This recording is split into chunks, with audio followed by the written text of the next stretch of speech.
श्रीमद् भगवद गीता अध्याय 6 श्लोक 9। सुहृन्मित्रार्युदासीनमध्यस्थद्वैष्यबन्धुषु साधुष्वपि च पापेषु संबुद्धिर्विशिष्यते।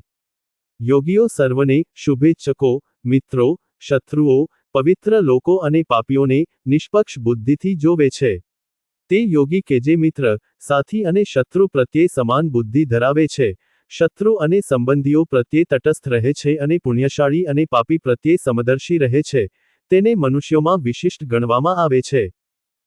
મનુષ્યના મનની એ પ્રકૃતિ છે કે તે મિત્ર અને શત્રુ પ્રત્યે ભિન્ન ભિન્ન રીતે પ્રતિક્રિયા આપે છે, પરંતુ યોગ આરૂઢ મનુષ્યનો સ્વભાવ અલગ હોય છે।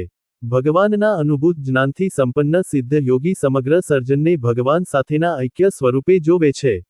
આ પ્રમાણે તેઓ સર્વ જીવંત પ્રાણીઓને સમાન દૃષ્ટિથી જોવે છે। આ સમદર્શિતા પણ વિવિધ સ્તરો ધરાવે છે। 1. બધા પ્રાણીઓ દિવ્ય આત્મા છે, તેથી ભગવાનનો અંશ છે। આ પ્રમાણે તેમને એક સમાન જોવામાં આવે છે।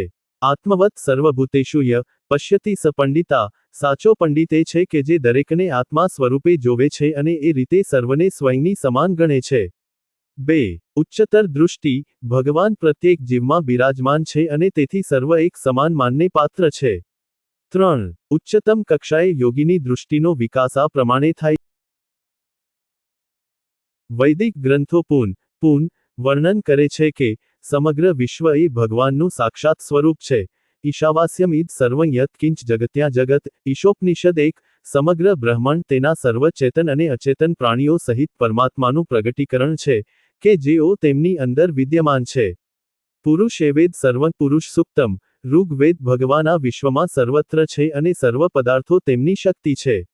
આમ સર્વોત્કૃષ્ટ યોગી દરેકને ભગવાનના પ્રાગટ્ય રૂપે જોવે છે।